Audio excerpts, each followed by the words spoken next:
আম্বেদকর নিয়ে তুমুল হট্টগোলে সংসদের দুই কক্ষ মুলতুবি হয়ে গিয়েছে বলে জানতে পারা যাচ্ছে। কংগ্রেসের অভিযোগ, অমিত শাহ আম্বেদকর প্রসঙ্গে দলকে অপমান করেছেন এবং সেই অভিযোগেই উত্তপ্ত হয়ে ওঠে সংসদের দুই কক্ষ।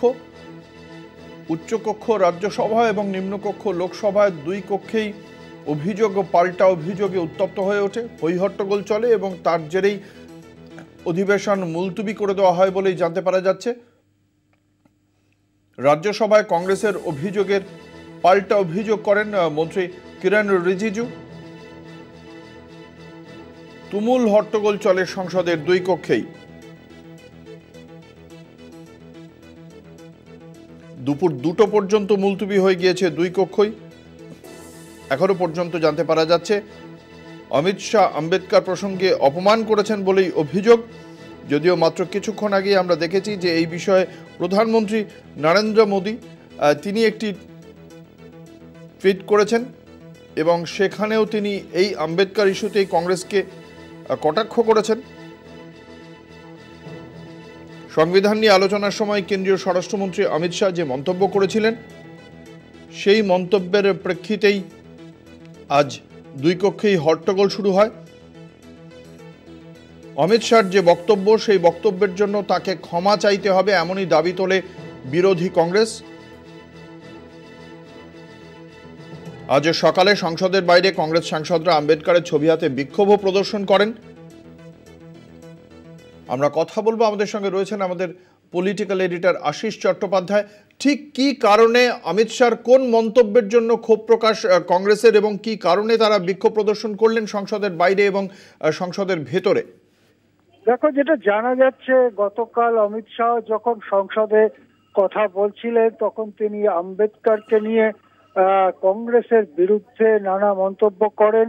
আম্বেদকরকে রাজনৈতিক স্বস্তি দেয়নি, আম্বেদকরকে রাজনীতিতে এগোতে দেয়নি কংগ্রেস, এই ধরনের অভিযোগ করতে থাকেন। যে অভিযোগগুলোর মধ্যে সত্যতা বেশ কম, বরং অন্যান্য বিষয় অর্থাৎ রাজনীতি, আজকের রাজনীতির প্রয়োজনই বেশি, সেই বিষয় নিয়ে সংসদে হট্টগোল শুরু হয় এবং সেই হট্টগোলের প্রেক্ষিতে বেলা 2টো পর্যন্ত মুলতুবি হয়ে গিয়েছে সংসদের দুই সদন।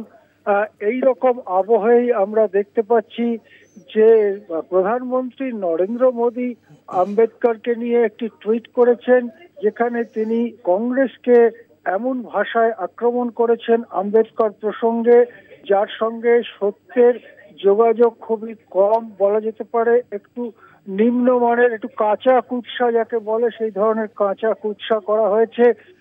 এই সব জিনিসগুলো যখন ঘটছে তখন বোঝা যাচ্ছে যে এজেন্ডা সেট করতে পারছে না শাসক দল, শাসক পক্ষ। গত 10 বছর ধরে এজেন্ডা সেট করেছে, কিন্তু এবারে তাদের হাত থেকে রাশ সম্ভবত বেরিয়ে যাচ্ছে।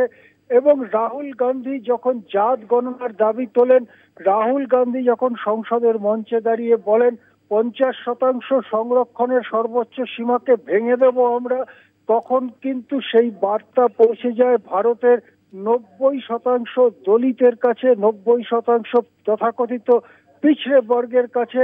এবং তার যে অভিঘাত তৈরি হয়েছে, বিরাট বড় অভিঘাত, সেই অভিঘাতকে সামলাতে না পেরে আম্বেদকরকে সামনে এনে নানান অভিযোগ করছে যার সঙ্গে ঐতিহাসিক সত্যতা বা ঐতিহাসিকতা খুবই কম। বিশেষ করে প্রধানমন্ত্রী টুইটটা তো বেশ বালখিল্য সুলভ একটা টুইট তিনি করেছেন। সব মিলিয়ে এটা নিয়ে সরব হওয়ারই ব্যাপার, সরব হয়েছে সংসদে কংগ্রেস সদস্যরা এবং অন্যরা। সংসদ মুলতুবি হয়েছে, কিন্তু মুলতুবি হওয়ার মধ্য দিয়ে এই বার্তাটা চলে গিয়েছে যে আম্বেদকরকে নিয়ে কি সস্তা রাজনীতি করছে বর্তমান শাসক দল। হ্যাঁ অঙ্কুর, অমিত শাহর মন্তব্যটা ঠিক কি ছিল এবং তার প্রেক্ষিতে আত্মপক্ষ সমর্থনে বিজেপিরই বা কি যুক্তি? অমিত শাহর মন্তব্য ছিল কংগ্রেসের বিরুদ্ধে, যে মন্তব্যের সার কথা হচ্ছে যে আম্বেদকরকে স্বস্তিতে রাজনীতি করতে দেয়নি, আম্বেদকরকে টিকিট দেয়নি, বিভিন্ন সময়তে তাকে নির্বাচনে লড়ার ব্যাপারে বাধা দিয়েছে কংগ্রেস, এই ধরনের কিছু কথা তিনি বলতে থাকেন, যার মধ্যে ঘটনাগত ওই মানে সাদৃশ্য কিছু থাকলেও প্রকৃতপক্ষে যা হয়েছিল মূল যে ভাবনাটা তার সঙ্গে সেটা মেলে না। আমরা জানি যে সংবিধান সভায় যখন আম্বেদকরকে নেতৃত্বের ভূমিকায় এগিয়ে দেন জওহরলাল নেহেরু, প্যাটেলরা নিজে, যখন সেখানে রাধাকৃষ্ণনের মতো চিন্তাবিদ থেকে শুরু করে তাবর তাবর জ্যোতিষ্করা সেখানে ছিলেন, সেখানে আম্বেদকরকেই সংবিধানের খসড়া রচনার প্রধান দায়িত্ব ছেড়ে দেন নেহেরু, তখন কিন্তু আম্বেদকরকে ছোট করা বা অপমান করার কোনো উদ্দেশ্য থাকলে কংগ্রেস সেটা করতো না। কেননা কংগ্রেসের মানে বিরাট মেজরিটি ছিল, সংবিধান সভায় কংগ্রেসের বিরাট মেজরিটি ছিল। সুতরাং আজকে কোনো একটি বিশেষ ঘটনা বা দুই একটি ঘটনাকে সামনে এনে মূল যে সত্যটা, ইতিহাসের ধারাবাহিকতা, তাকে অস্বীকার করার যে একটা চেষ্টা বিজেপি করছে, তার বিরুদ্ধেই সংসদে প্রতিবাদ হচ্ছে। অঙ্কুর, ধন্যবাদ। আমাদের সঙ্গে ছিলেন আমাদের পলিটিক্যাল এডিটর আশিস চট্টোপাধ্যায়।